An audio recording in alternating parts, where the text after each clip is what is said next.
है क्यों और क्या चीज नहीं है। एक मिनट रुकिएगा जनाब जरा।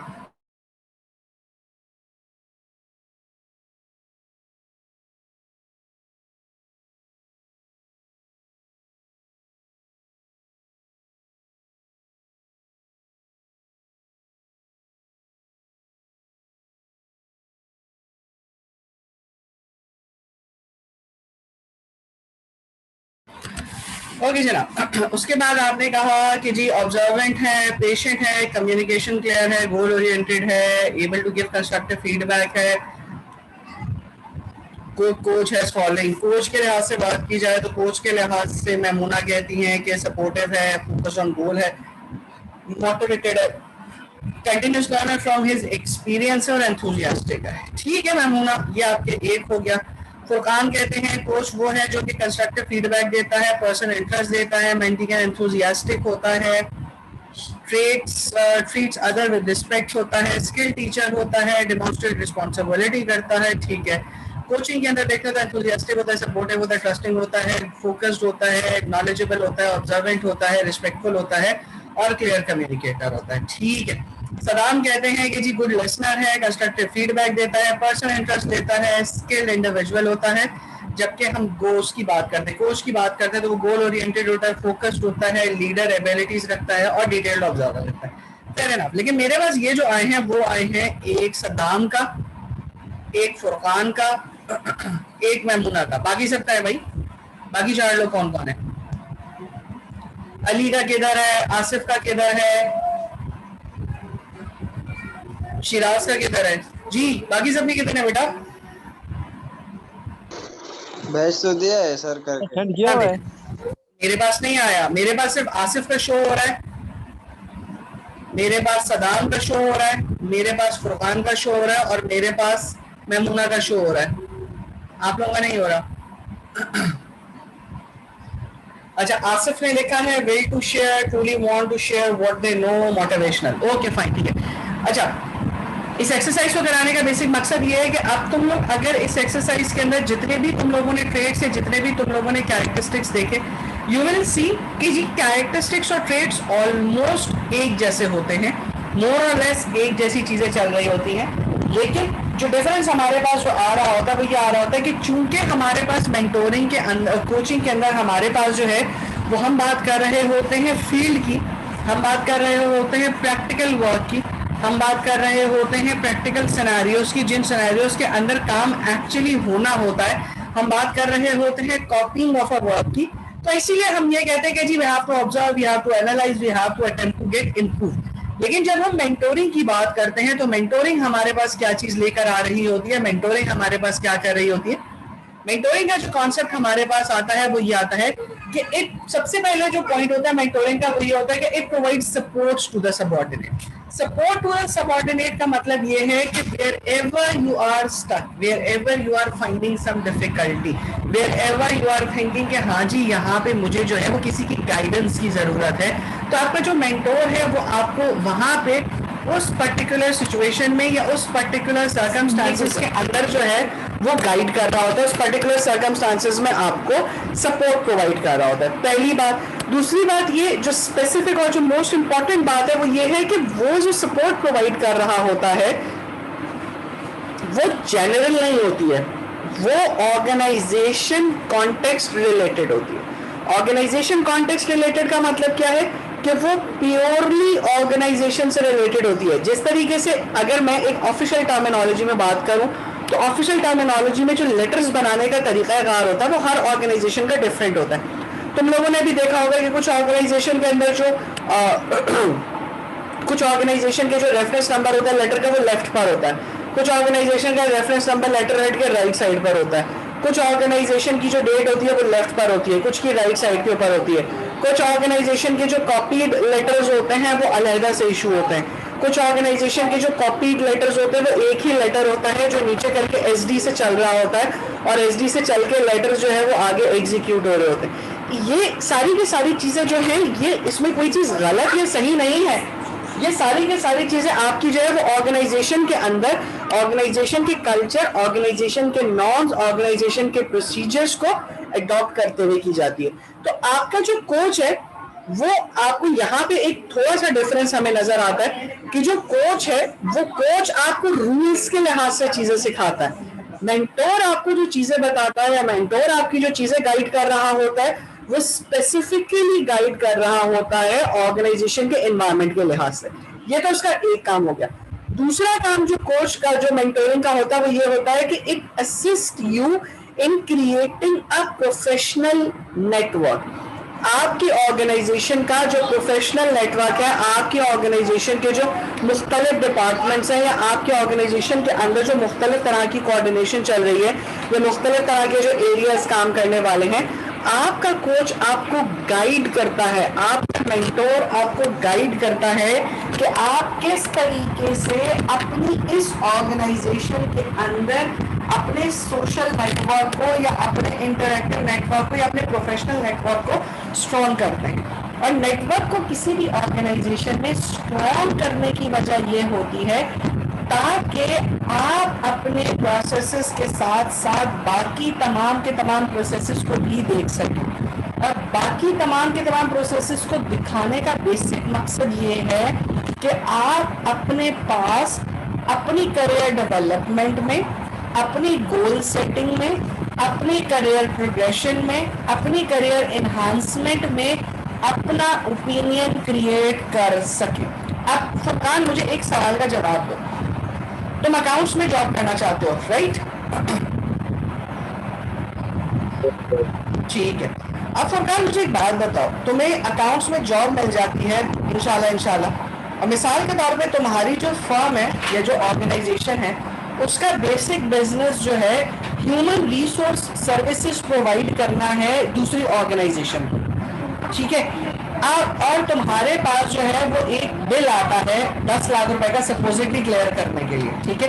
तो मुझे ये बताओ तुम उस बिल को चेक कैसे करोगे, या क्या चीजें होंगी जो कि तुम उस बिल की चेक करोगे, ऑथेंटिसिटी चेक करोगे?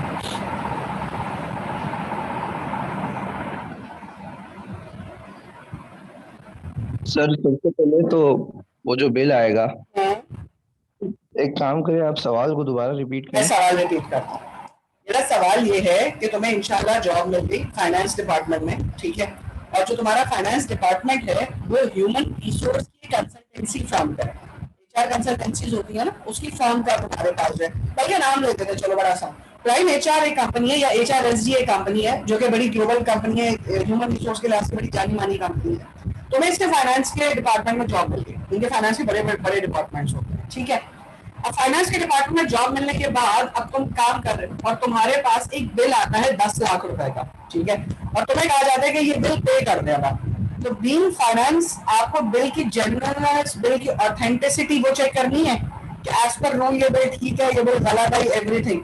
तो मुझे ये बताओ तुम बिल की जेन्युइननेस कैसे चेक करोगे?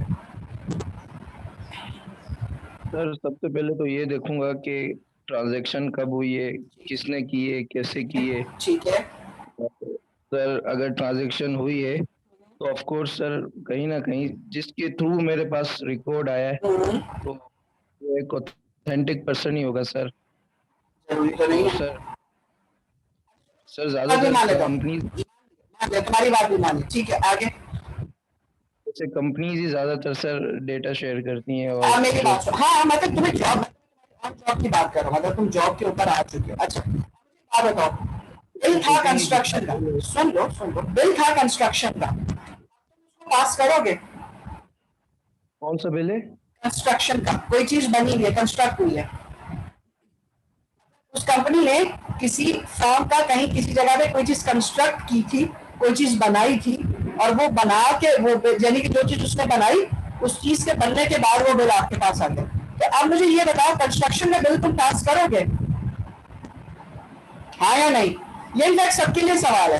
कंस्ट्रक्शन का बिल आया है एचआर कंपनी में, पास करेंगे या बिल आप सैंक्शन करेंगे कि हाँ जी इस बिल की पेमेंट कर दी जाए?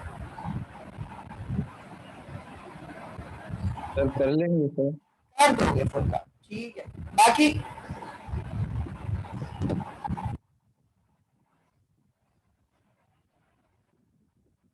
बाकी सद्दाम, अली, आसिफ, मेमुना, शिराज, बाकी बिल पास करोगे तुम लोग?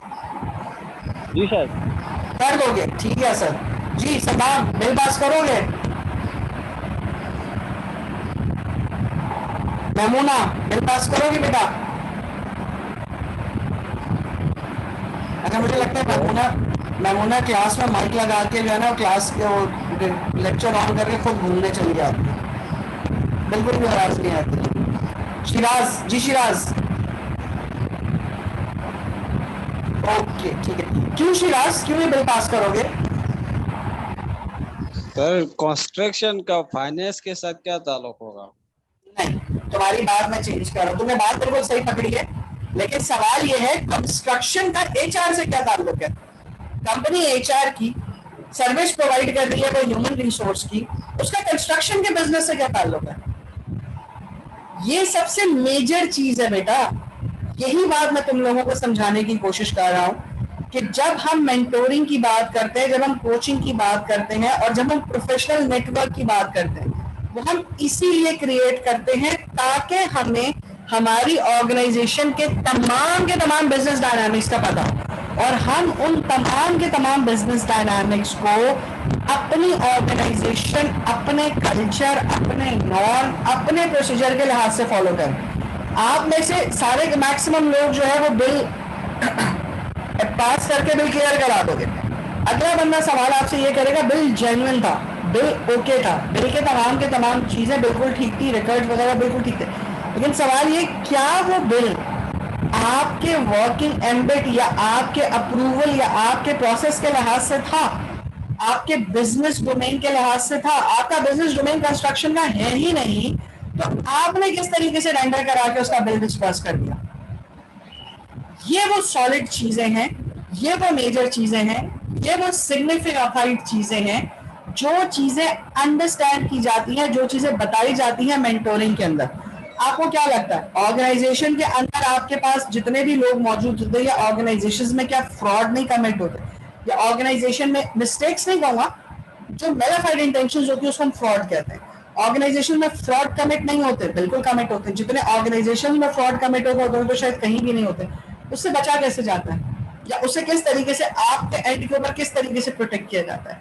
अपने सीनियर से गाइडेंस लेके। आप तो जूनियर हैं, आपने तो ऑर्गेनाइजेशन में अभी आपको तो आए साल 2 साल हुए, इवन आप लोगों को हैरानगी होगी ये बात सुन के कि साल 2 साल वाले लोग नहीं, बहुत सारी दफा में जिन जिन लोगों के 15-15 साल 17-17 साल भी हो जाते हैं, तो उनसे भी होती है और उनको भी चीजों के बारे में नहीं पता होता। तो वहां पे हमारे पास क्या चीज काउंट करती है?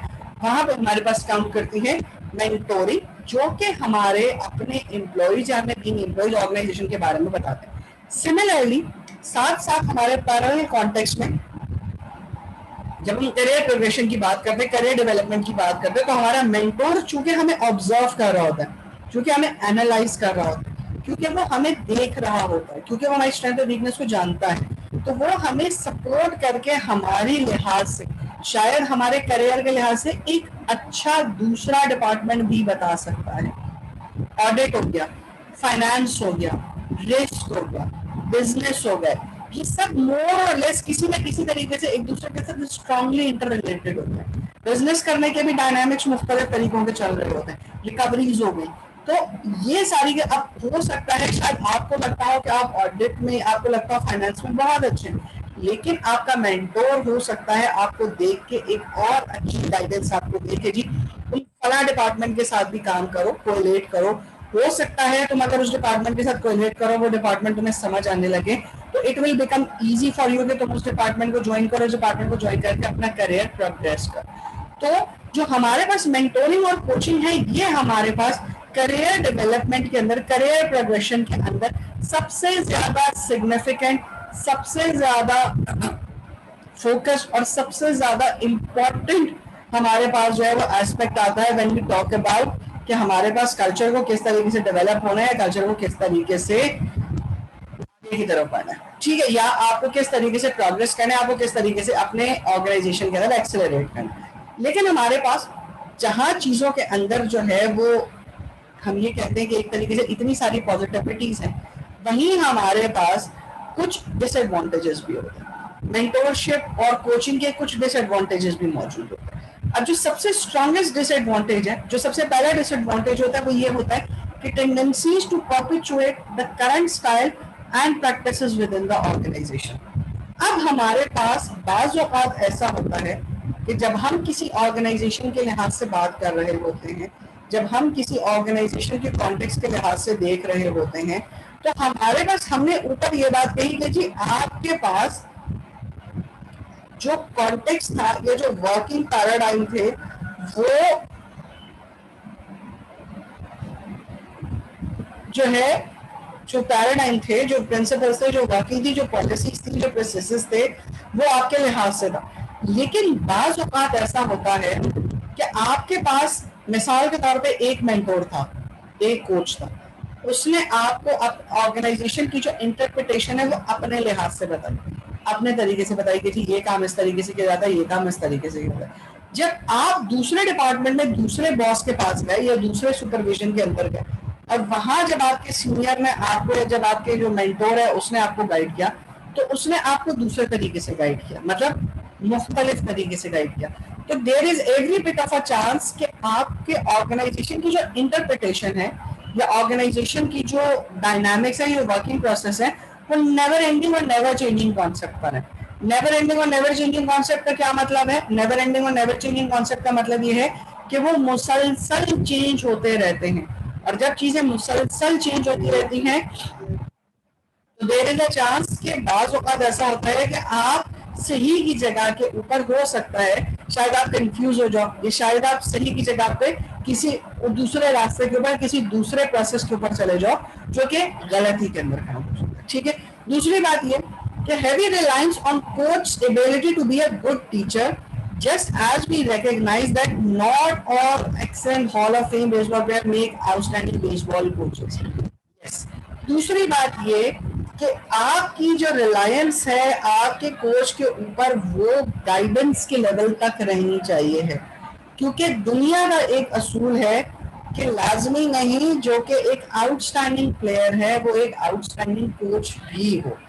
सो इसीलिए ऑर्गेनाइजेशन के अंदर जो मेंटोरिंग का कॉन्सेप्ट होता है वो चलाया इस तरीके से जाता है कि you never have always one mentor, अगर कभी भी हमेशा आपके पास एक मेंटोर नहीं होता बल्कि मुख्तलिफ मेंटोर्स होते हैं। अब तुम लोग अगर इस चीज को नोटिस करो तो तुम लोग एक चीज सुन के हैरान होगे कि इवन जो मल्टीनेशनल ऑर्गेनाइजेशन है उसमें जब आप फाइलिंग करने के लिए जाते हैं, डॉक्यूमेंट्स फाइल करते हैं आप लोग, तो उसका भी तरीकाकार होता है, उसका भी एक मेथड होता है कि डॉक्यूमेंट्स किस तरीके से आपके जो है वो फाइल होंगे। मोस्ट ऑफ द टाइम जो डॉक्यूमेंट फाइल किए जाते हैं वो फाइल किए जाते हैं डेट वाइज। अब एक फाइल किसी ऑर्गेनाइजेशन में अगर पहले डेट वाइज सॉर्ट हुई हुई है, फिर उसके बाद डिपार्टमेंट वाइज सॉर्ट हुई हुई है, तो इस चीज को समझने के लिए, इस चीज को अंडरस्टैंड करने के लिए आपको उसकी मेथोडोलॉजी का, आपको उनकी वर्किंग का समझना बहुत जरूरी है। तो यही चीज जब आती है तो, और अगर आपको ये चीज जल्दी करनी होती है, ये चीज समझनी होती है, तो यू रिलाई ऑन मेंटोरिंग। तो आपकी कोचिंग और मेंटोरिंग आपकी ऑर्गेनाइजेशन के अंदर या आपकी करियर डेवलपमेंट में ये काम करती है। ठीक है। अब ये एक हमारे पास केस स्टडी है, mentoring programme for women and minorities. ठीक है।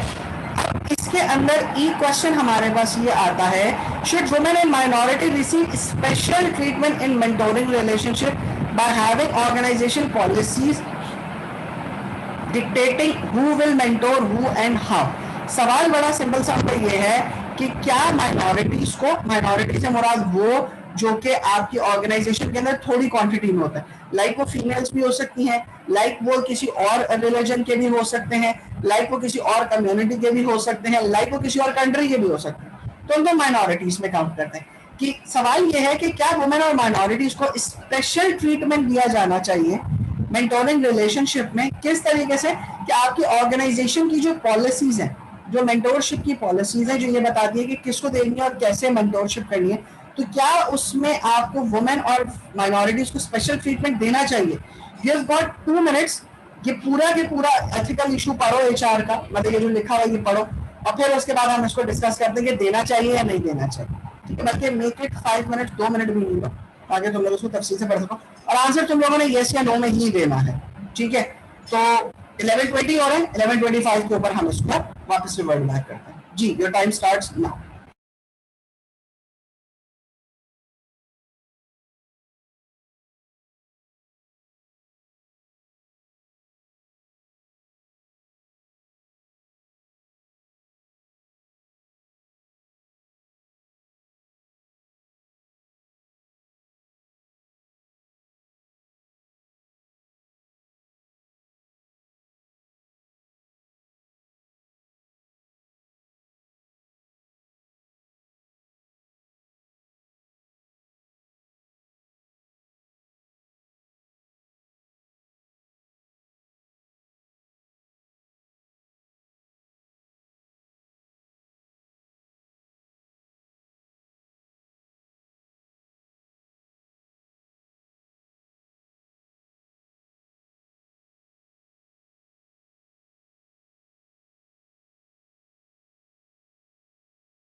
जी जनाब, बताइए ट्रीटमेंट देना चाहिए या नहीं देना चाहिए? जी, देना चाहिए सर। देना चाहिए है, क्यों?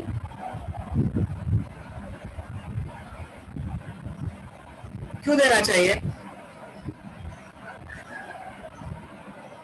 सर क्योंकि वो रिलेशनशिप बनाने के लिए। वो रिलेशनशिप बनाते हैं। अच्छा, ठीक है जी। और कोई फरमान? सर देना चाहिए। देना चाहिए, ठीक। आसिफ?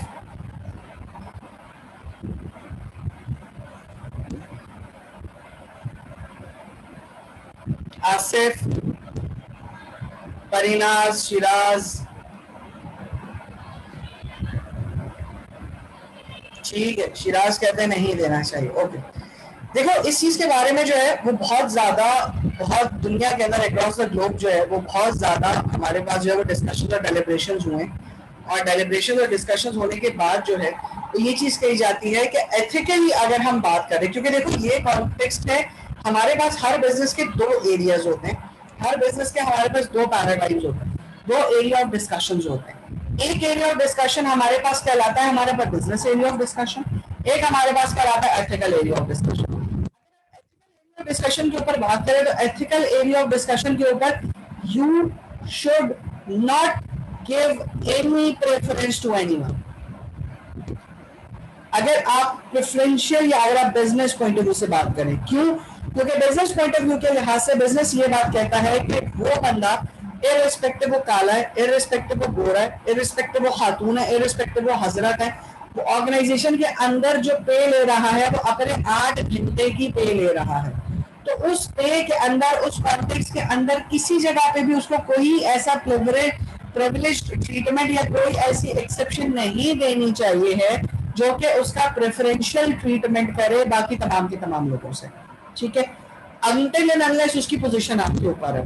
अगर तो पोजीशन ऊपर है, अगर तो ग्रेड ऊपर है, अगर तो लेवल्स ऊपर है तो बात समझ में आती है।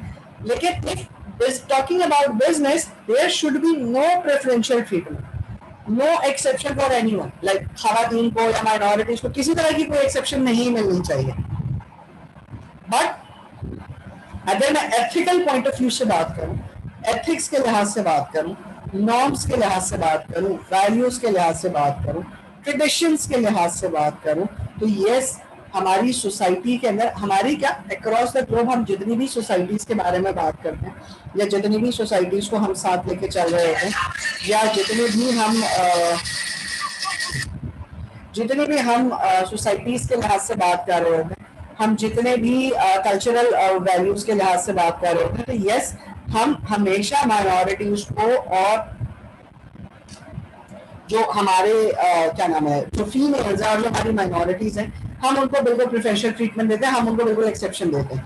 या अगर कोई खातून किसी ऑर्गेनाइजेशन के वाहिद खातून है जो कि किसी ऑर्गेनाइजेशन के अंदर किसी एक पोजीशन पर है, तो हम उनको डेफिनेटली इंकरेज कर रहे होते हैं कि वो मेंटोरशिप के तौर पे या वो मेंटोर के तौर पे काम करें, और मेंटोर के तौर पे काम करने के बाद वो अपनी मेंटोरशिप ये लोगों को बता सकें या लोगों को जो है एक्सप्लेन कर सके कि किस तरीके से उन्होंने जो है वो इस पर्टिकुलर काम को जो है वो परफॉर्म किया और किस तरीके से उस पर्टिकुलर काम को वो आगे की तरफ लेके गए। तो यस बिल्कुल, एज अब यहाँ पे हमारे पास सवाल ये खड़ा होता है कि हम उसको बिजनेस पॉइंट ऑफ व्यू से बात करते हैं या एथिकल पॉइंट ऑफ व्यू से। इस चीज को अंडरस्टैंड करने के लिए हम ये डिसीजन ऑर्गेनाइजेशन के ऊपर छोड़ देते हैं कि whether organisation wishes to work on business dynamics. अगर तो वो बिजनेस डायनामिक्स के ऊपर काम करते हैं तो ठीक है, वो बिजनेस के लिहाज से चलेंगे। अगर वो एथिकल डायनामिक्स के लिहाज से बात करते हैं, अगर वो एथिकल प्रेमिसेस के लिहाज से बात करते हैं, अगर उनको लगता है कि एथिक्स शुड बी प्रेफरेंस जो है वो ट्रीट किया जाए, एथिक को जो है उसको लेके चला जाए, तो वी आर ओके, हम उसको एथिक्स को भी लेके चल सकते हैं। तो इसलिए ये जो हमारे पास बात होती है, ये जो हमारे पास डिस्कशन होता है, हम इसको ऑर्गेनाइजेशन के ऊपर छोड़ देते हैं। लेकिन हमें दोनों एंड से चीजों को समझना इसलिए जरूरी है क्योंकि बीइंग एचआर हमारे पास ये सवाल लाजमी किया जाता है। जो बिजनेस डायनामिक्स के लोग होते हैं, जो बिजनेस के लोग होते हैं, उनसे ये सवाल जरूर पूछते हैं कि जी एथिकली हमें बताओ कि इसका क्या रिजल्ट आएगा, और बिजनेस वाइज हमें इसका बताओ कि इसका क्या रिजल्ट है। ठीक है, तो इसीलिए हमें दोनों एंड्स के ऊपर या दोनों तरीकेकार से जो है वो इस चीज को साथ लेके चलना होता है। ओके, ये अब हमारे पास हमने जो पीछे पढ़ा था कि जी हमारे पास एक्सप्लोरेशन होती है, वापस एस्टैब्लिशमेंट होती है, एक हमारे पास मिड करियर का लेयर होता है, एक हमारे पास लेट करियर का लेयर होता है, और एक हमारे पास डिक्लाइनिंग का लेयर होता है। अब आप इन तमाम की तमाम लेयर्स के ऊपर अगर देखो तो अब आपके ऊपर, इसके ऊपर आपको जो है वो एक ग्राफ नजर आएगा। ये होते ही क्या है, एक्सप्लोरेशन क्या होती है, एस्टैब्लिशमेंट क्या होती है, मिड लेवल करियर क्या होता है, ये हम अगली सेशन के अंदर प्रॉपरली डिटेल से पढ़ेंगे ये होता क्या है। अभी आपके पास सिर्फ 2 मिनट है, इस चार्ट को गौर से देखो और ये बताओ कि इस चार्ट में हो क्या रहा है। ये होगा जस्ट 2 मिनट, 2 मिनट इस चार्ट को गौर से देखो और ये बताने की बताओ, फिर उसके बाद हम इसको डिस्कस करते हैं कि ये चार्ट है क्या और इस चार्ट में हो क्या।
जी क्या समझ आया इस चार्ट में से फुरकान?